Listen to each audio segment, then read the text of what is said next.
Tu as changé pour lister. Tu n'as rien envoyé pour chaque déjeuner. Je reçois plus. Peut-être j'ai un souci, je vais vérifier. C'est bizarre, je vais faire. Ça fait 2-3 fois que Je crois qu'il y a un souci. Eh ben on va changer la formule. Les gens, ça s'essouffle, c'est pas grave. Pardon. Non. Bon, il s'agit de Parashat Shlach Lecha. D'accord? Le premier pasouk, dans notre parasha, la parasha de cette semaine, dit la chose suivante. Vaidaber Hashem el Moshe le Mora. Hashem a parlé à Moshe en lui disant, il a parlé à Moshe en lui disant, Shlach Lecha Anashim, envoie pour toi Anashim, des gens de renom, en quelque sorte, et Eretz Knaan. Là-bas, il s'agissait en vérité, on était proche de prendre possession de la terre d'Israël, au sortir de l'Égypte. Et il semblerait qu'il y ait un besoin, avant de prendre possession d'une terre, d'aller l'explorer, pour savoir de quelle manière en prendre possession. Et Akadosh Baruch Hu a demandé à Moshe Rabbeinu, envoie pour toi des gens qui vont explorer la terre avant. Rashi, sur place, remarque, c'est marqué Shlach Lecha, envoie pour toi. Et il explique les da'atra. Si d'après toi, il faut envoyer des gens, alors envoie-les. Et ceci sous-entend que si d'après toi, il ne fallait pas envoyer des gens, tu ne les envoies pas. Sous-entendu, comment tu penses qu'il est convenable de prendre possession de cette terre-là? Si j'écoute ce que dit Rashi, il semblerait que ça n'ait rien d'être une mitzvah. C'est quelque chose de politique, en quelque sorte. Une stratégie. Et ça n'a pas de mitzvah. Puisqu'on dit, d'après toi, Moshe, réfléchis et tu vois ce qu'il en est. D'accord? Pourtant, et le Midrash, et le Ramban ne sont pas du tout d'accord avec cette approche-là. Et ils disent qu'en vérité, Shlach Lecha, et le pasuk est ambigu, oui. Quand il dit Shlach Lecha, envoie pour toi, ça signifie d'après le date de Moshe Rabbeinu, d'après Rashi, oui. Mais ça pourrait dire aussi Shlach Lecha, c'est aussi un ordre divin. On pourrait considérer, dans l'ambiguïté du pasuk, qu'il y a deux choses. Est-ce que ça, et c'est uniquement stratégique d'après ce que pense Moshe, ou bien est-ce que c'est un ordre d'Akadosh Baruch Hu d'envoyer? Et effectivement, et le Midrash, et le Ramban disent, et le Ramban disent, et l'un et l'autre, disent que c'est une mitzvah. Donc Akadosh Baruch Hu a demandé à Moshe Rabbeinu d'envoyer une shlichut, en quelque sorte, une mission, oui, d'envoyer en mission les Bnei Israël. Vous savez qu'Akadosh Baruch Hu aime énormément les shluchei mitzvot. Les gens qui sont envoyés pour missionner pour faire une mitzvah. C'est pas pour eux qu'ils font la mitzvah, ils la font pour quelqu'un d'autre. D'accord? Ils sont envoyés pour faire une mitzvah. Et donc, a priori, ils ne bénéficient même pas du salaire de la mitzvah. Et donc, ils le font avec cœur, avec grand cœur. Ils vont faire que le monde se remplisse de mitzvot. Et ils ne le font même pas pour leur compte, mais pour le compte de quelqu'un d'autre. Donc, les shlichut mitzvot sont très appréciés. Rabbi Miller dit dessus qu'il y a aux yeux d'Akadosh Baruch Hu pas plus beau qu'un shaliach mitzvah, pas mieux qu'un shaliach mitzvah, que celui qui se missionne pour faire la mitzvah pour le compte de quelqu'un d'autre. D'accord? Donc ici, les gens qui auraient été envoyés en Eretz Israël pour le compte du clan Israël, visiter, explorer la terre avant de la prendre, ils étaient mandatés par le peuple, et donc mandatés par le peuple sur l'ordre d'Hachem. D'accord? Et il en est de même pour le Midrash et pour le Ramban, qui dit effectivement la chose suivante, qu'il lui semblerait que la shlichut, le missionnement, le mandat, soit fait par Akadosh Baruch Hu, comme il dit, que Hachem chafetz leman tzidko, Hachem il veut, du fait de sa mansuétude juste, shetihi hashlichut bemitzvato, qu'il couvre de sa mitzvah, qu'il couvre de son ordre, à ce moment-là, le fait que les Bnei Israël aillent explorer la terre avant. Seulement à ce moment-là se pose une très grande question, que Rashi, a priori, n'aurait pas.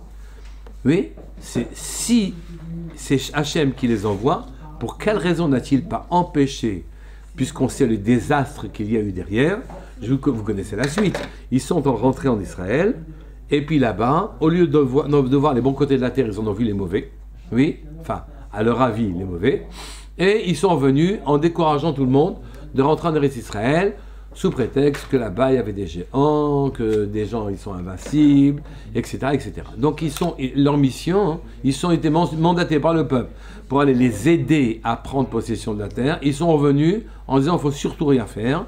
Et donc ils ont raté leur mission. Mais si c'était une shlichut, une mission, un mandat qui a été donné par Akadosh Baruch Hu, enfin par le peuple, sur l'ordre d'Hachem, pour quelle raison Akadosh Baruch Hu n'a-t-il pas empêché? Si c'est Hachem qui se préoccupe de ça, pour Rashi, il n'y a pas de problème. Ça dépendrait a priori de Moshe Rabbeinu, et c'est un problème stratégique. Oui. Donc qu'ils ratent ou qu'ils réussissent, Dieu n'est pas mêlé là-dedans. Mais pour le Ramban et le Midrash, oui, à ce moment-là, il faut comprendre pour quelle raison Hachem n'a pas empêché cette mission qui va provoquer des trucs invraisemblables où on va vivre 40 ans dans le désert à cause de ça. D'accord? Il y a un Midrash Shabbat, qui vient dans Shlach Lech Anashim, dans notre paracha, et qui vient, vous avez le Midrash, à la dernière page de votre imprimé. Rabbi Acha HaGadol Patach, dernière page. Voilà.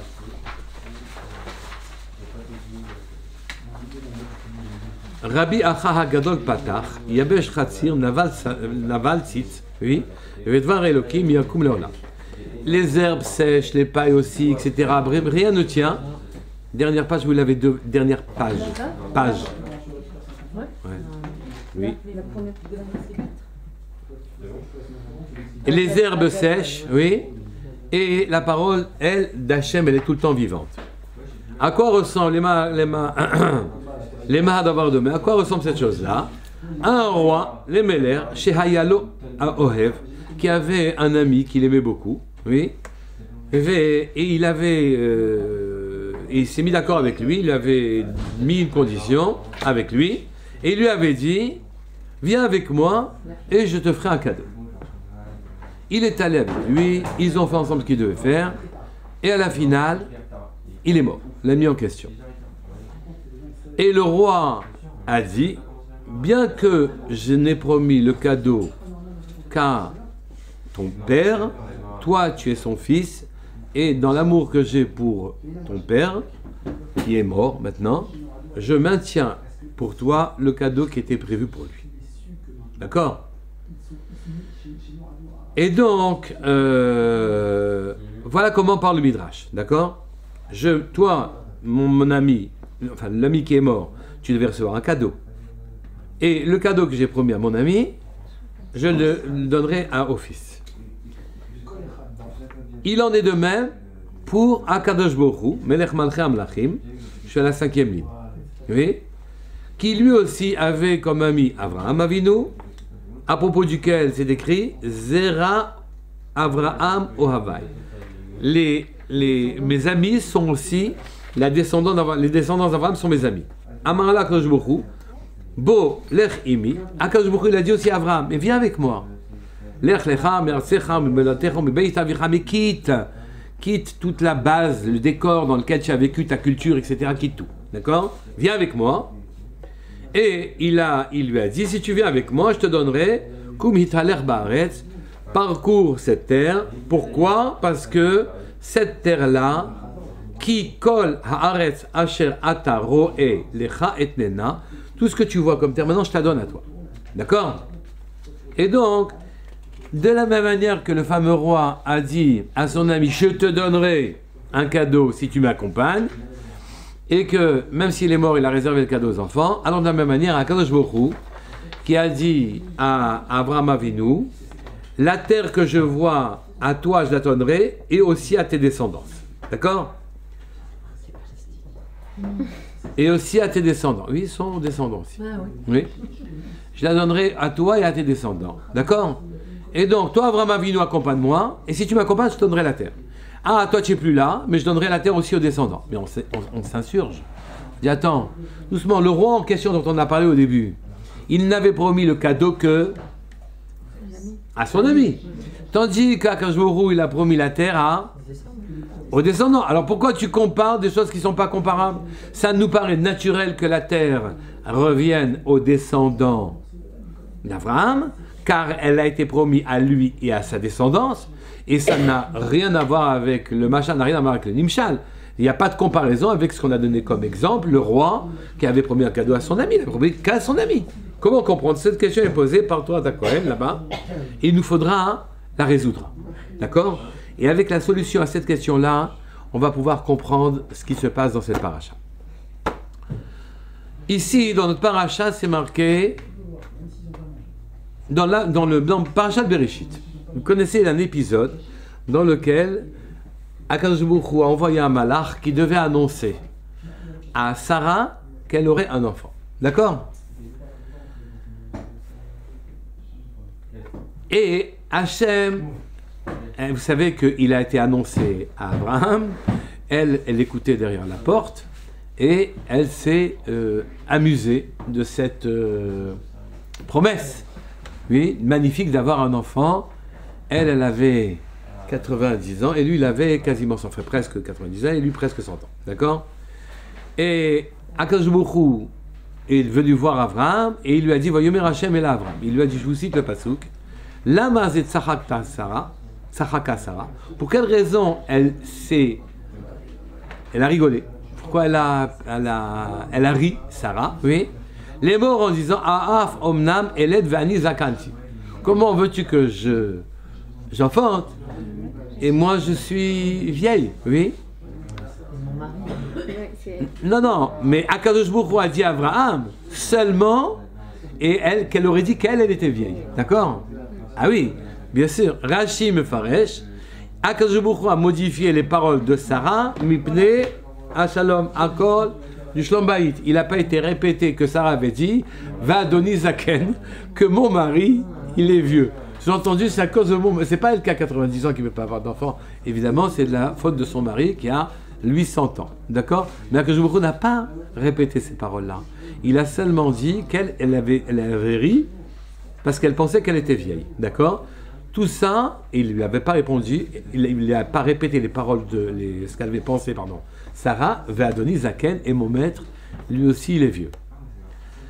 Donc, Hachem n'a dit qu'une partie de ce que Sarah avait pensé à Abraham, oui, Mipne Darke Shalom. Donc, Rashi a bien expliqué qu'il fallait ne pas attiser les querelles entre un homme et sa femme, et donc il ne lui a répété Hachem qu'une partie des paroles. Là-dessus, il y a un rabbin qui s'appelle Rav Shlomo Lusker, oui. Il est venu, il a dit, attendez, si jamais c'était pour Shlom Bayit, oui, et qu'il ne lui a pas répété qu'elle avait pensé, Ve'adoni Zaken, que mon maître, il est vieux. Pourquoi il est allé lui dire que elle manquait de Emouna, qu'elle avait des sfekot, qu'elle s'est marrée? Pourquoi il a été lui dire ça? Si il était soucieux Hachem de Shlom Bayit, oui, à ce moment-là, il fallait censurer non seulement qu'elle avait dit à Donizaken, mais il fallait aussi censurer elle a ri de la promesse, ça l'a fait rire, quoi. Oui. Et on voit qu'après avoir répété les paroles de Sarah à Abraham, il y a quelque chose qui est spécial dans les paroles d'Hachem à Abraham. Quand il lui a rapporté les paroles de Sarah, il a dit La Omed Ashuvelecha, Haïpale. Est-ce qu'il est possible, Hachem d'avant? Est-ce que quelque chose est exclu des possibilités d'action d'Hachem? Oui. Et donc Hachem, il assiste en disant mais enfin, il y a quelque chose d'impossible pour moi? Oui. La Moed, pardon. Ashuvelecha, le malach, c'est le malach qui parlait. Hein. Dans un an, je reviendrai vers toi, Kaet Chayol Sarah Ben, et Sarah aura un fils. Donc, Akadosh Baruch Hu a martelé, oui, enfin, le malach au nom d'Hachem a martelé qu'elle aurait un fils. Pourquoi il a martelé qu'elle aurait un fils? Oui, parce que il a senti que Sarah avait des sfekot, elle doutait, qu'elle s'est marrée de cette promesse qui n'était pas désagréable, mais c'était un rêve qui n'allait pas se réaliser. C'était bien déjà, mais c'était pas sérieux, quoi, si je puis dire. Et donc, Hachem a été obligé, enfin, le malach a été obligé de préciser Kaet Chaya, l'année prochaine, où le Sarah Ben, il y aura un enfant à Sarah. D'accord? On voit ici que c'est à cause du safek, à cause du doute, qu'il a été obligé de dévoiler à Abraham qu'elle avait ri. Oui, à cause du doute. On a ce même problème dans une autre affaire, comme ramène Rabbi Miller. Oui, dans une autre affaire. Celle de Yaakov. Yaakov voulait bénir les deux fils de Yosef. Et on dit Ephraim ou Menaché. Et on a vu que Yaakov a croisé les mains. Il a mis la main droite sur le cadet et la main gauche sur l'aîné. Yosef, et donc il les a bénis. Il a fait une bénédiction. Yosef est venu, il dit non, tu es vieux, peut-être tu ne te souviens plus. C'est l'inverse. Et là, Yaakov lui a dit, Yadati, je sais mon fils, je sais. Lui aussi, il aura une belle descendance. D'accord? On voit qu'il a renouvelé la bracha. Pour quelle raison il devait renouveler? Laquelle dire, je sais très bien que je bénis. L'affaire aurait été réglée. Pour Abraham, c'était pas la peine de dire « et elle aura un enfant l'année prochaine ». De là, nous voyons que le doute pervertit la bracha. Qu'il faut, pour qu'une bracha réussisse, qu'elle soit perçue et acceptée tant par celui qui l'a fait que par celui qui la reçoit. Et que si un des deux n'a pas foi dans la bracha qu'il fait, la bracha est annulée. La bracha est annulée. C'est la raison pour laquelle le malach a dit à Abraham, elle a ri. Hein. Alors là, c'est pas du rapportage, oui. C'est qu'il n'y avait pas moyen de faire autrement. Elle doute, il va falloir récupérer l'affaire parce que la bracha que je vous ai donnée initialement, par son rire, elle l'a effacée. Oui. Quand Yosef a vu qu'il croyait que son père s'était trompé, oui, je vois qu'ici, pas seulement le récipiendaire, mais même la personne qui assiste à la bracha, elle peut émettre un doute, en émettant un doute, elle pervertit, elle abîme la bracha en question, puisque là c'était une bracha destinée à Ephraim ou à Menaché, qui sont les enfants de Yosef, et Yosef n'a pas attrapé la bracha, il dit non, il s'est trompé, d'accord? Et Yaakov dit non, Yadati. Je sais. Mais en quoi le fait qu'Abraham sache que Sarah arrive, donc elle a douté, peut-il changer la donne sur l'efficacité de la bracha? C'est le canal qui est abîmé. Je vais en parler tout à l'heure dans le cours sur l'Emouna. Non, mais là, tout de suite. Oui. Bah oui. Alors, est-ce que bon, bah écoutez, dans un mécanisme, vous comprenez que n'importe quel gravillon, il fait capoter l'affaire, quoi, c'est tout. Est-ce que c'est immédiat? Si celui qui a... Pourquoi Abraham, par le fait qu'il sache le doute de Sarah, peut-il modifier cet état de choses? Ah non, c'est-à-dire, on lui a dit, attention maintenant, tu vas bouger, oui, je te refais la bracha, et donc tu vas l'écouter. Maintenant, la bracha, tu vas l'écouter et entends-la bien, oui, et dis Amen, reçois de manière à ce qu'il y ait un canal qui se crée pour que ça descende du haut vers le bas et que ça fonctionne. Il a fallu refaire la bracha. Il a fallu refaire la bracha. Et il a fallu refaire la bracha pour Abraham, il a fallu refaire la bracha pour Ephraim et Menaché, d'accord? Et donc, il a fallu refaire les brachot, oui, parce que les brachot qui ne sont pas entendu convenablement par celui qui l'a fait, par celui qui la reçoit, ou même par celui qui est à côté, oui, eh bien, ça abîme l'efficacité de la bracha en question. Il a fallu la refaire, d'accord? Et donc, maintenant qu'on a dit ça, oui, on comprend d'abord le mashal et le nipshal que je vous ai cités. Le midrash a comparé un roi qui devait donner un cadeau à son ami, avec le cadeau qu'Akadosh Baruch Hu devait nous faire de la terre d'Israël si Abraham le suivait. Mais la terre était destinée tant à Abraham qu'à ses descendants.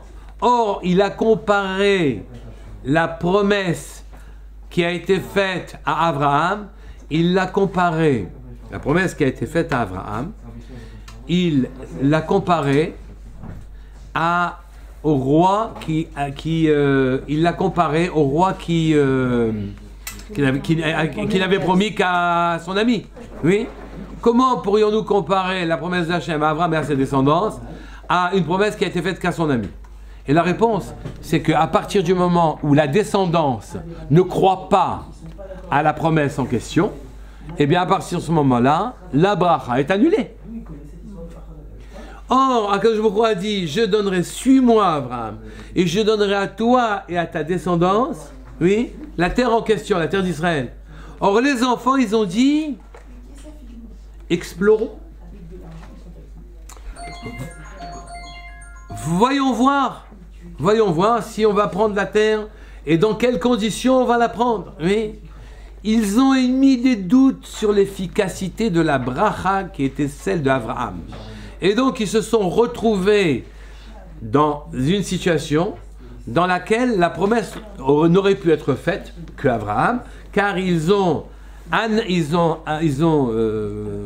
affaibli, ils ont enlevé la force de la bracha sur la descendance. Donc dans le Midrash, maintenant les deux choses sont comparables. Est-ce que c'est clair? Oui. Oui. Dans le Midrash, les deux choses sont comparables. Qu'on peut maintenant tout à fait comparer l'exemple du roi qui avait promis qu'à son ami et qui très gentiment donnera aussi à son fils. On peut le comparer à la promesse que Hachem a faite à Abraham, qu'il a suivie, oui, bien que Hachem avait promis aussi à la descendance, car la descendance, par ses doutes, a annulé l'efficacité de la bracha. C'est l'Éternel qui a dit à Moshe d'envoyer des explorateurs. Non, si tu veux. Attends, alors justement, mais non, mais on a vu d'après Rashi que c'était pour toi, c'est pas stratégique. Ouais. Or, d'après le Rambam et le Midrash, c'est pas stratégique, c'est un ordre. Et ici, cette ambiguïté, elle est qu'Hachem, il a demandé de faire selon le date de Moshe. Alors, on comprend pas. Est-ce qu'il faut s'appuyer sur le date de Moshe en disant, c'est lui qui a le choix stratégique de faire ou de ne pas faire, ou bien c'est Hachem qui demande, etc. Donc ici, à partir de ce moment-là, on est obligé de regarder les choses différemment. Quand on regarde les choses différemment, c'est de la manière suivante. Hachem a vu que les bénis d'Israël étaient en train tout simplement d'annuler Abraham. Vous comprenez maintenant la puissance de la Emouna. Et que par un sourire, par un doute, on efface sa propre bracha. On modifie le cours de son existence par manque de Emouna. Est-ce que vous percevez le problème? La raison pour laquelle quelqu'un me dit bah, moi je rate tout le temps, etc., c'est moi qui n'ai pas de mazal. Peut-être que c'est toi qui crois à rien. Oui. Tout simplement. Et donc tu n'arrives pas à avancer.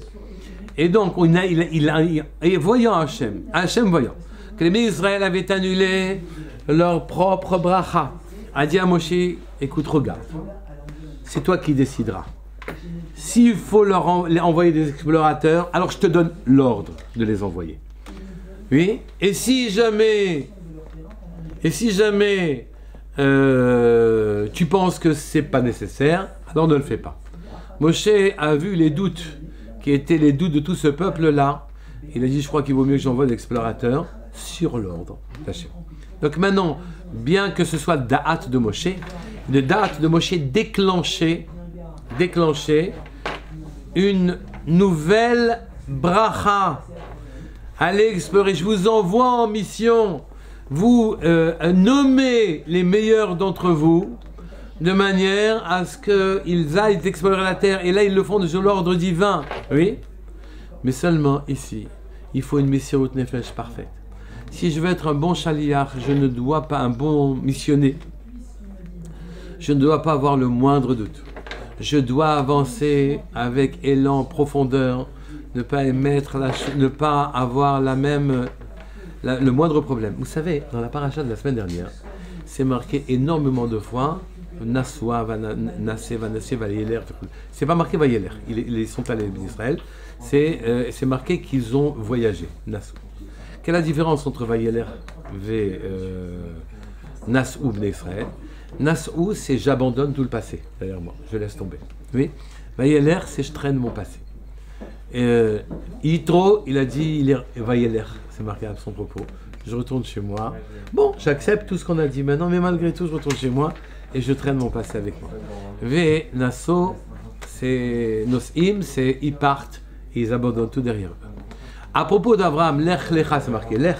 quand on lui demande, d'abord on lui dit, tu vas maintenant y aller, et après tu seras un océan, quelqu'un qui sait voyager, sans traîner ses bagages. D'accord? Et donc ici, ce qu'on a dit ce Shabbat, non, Daniel? Oui, c'est pas clair. Bon. Est-ce que ça veut dire qu'une bracha, c'est pas une promesse? Une bracha, c'est une promesse pour celui qui y croit. C'est une potentialité. Ça veut dire que du moment où vous avez émis la bracha jusqu'à ce que la bracha elle se concrétise, bien sûr. Est-ce que si jamais on doute même longtemps après la bracha, on enlève quand même la bracha? Évidemment. Si c'est longtemps après la bracha. Bien sûr. Ça veut dire, je veux dire, sur le moment on y sur croit, le moment on y et croit et après on n'y croit plus, ça aussi ça annule. Oui. Et c'est souvent l'épreuve que l'on a avec sa propre bracha, c'est que ça marche pas tout de suite. Voilà. Marche pas tout de suite. Alors, on y croit C'est plus. une épreuve. Il dit, bon, ça y est, le malach il dit, oh, ça y est. Ça y est, on a eu. Il m'a raconté des histoires. Non mais là je comprends pas que la mission de Moshe était une nouvelle promesse faite par Hachem. Ouais. Et à ce moment-là c'était une deuxième chance pour les Béné Israël. Ouais. Mais en choisissant d'envoyer des explorateurs, le doute et le manque de Mouna étaient aussi patents que la première fois. Non, c'est-à-dire il fallait un nouveau chemin. On ne pouvait plus avec l'ancien. La seule bracha qui a été donnée à Abraham et à sa descendance, ils ont réussi à l'annihiler. D'accord? Maintenant, donc, il fallait renouveler la Emouna. Donc, l'épreuve maintenant de ces hommes-là, c'est de surmonter leurs doutes pour pouvoir réparer la lourdeur et les doutes qu'ils avaient mis sur la promesse d'Abraham. Et oui, et Hachem m'a dit, tu choisiras un Hachim, les meilleurs. Et ils ont pris les meilleurs et ils n'ont pas surmonté. C'est une deuxième chance, c'est comme chance. C'est exactement, c'est une deuxième chance. Il a fallu une deuxième chance, comme à Abraham, il a fallu de nouveau une bracha, comme à Ephraim et Ménaché, de nouveau une bracha. Eh bien ici encore, il fallait un derech chadash, un nouveau chemin qu'il fallait explorer. Et là, ils n'ont pas tenu. On l'a pas eu alors la bracha finalement. Non. Alors on l'a perdu la bracha. Akadosh Baruch Hu a dit, écoutez, puisque je vous ai demandé d'aller explorer,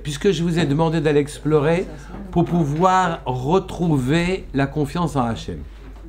Oui, que vous aviez perdu, vous aviez des doutes. Moshe a évalué qu'il valait mieux maintenant les envoyer sur l'ordre d'Hachem.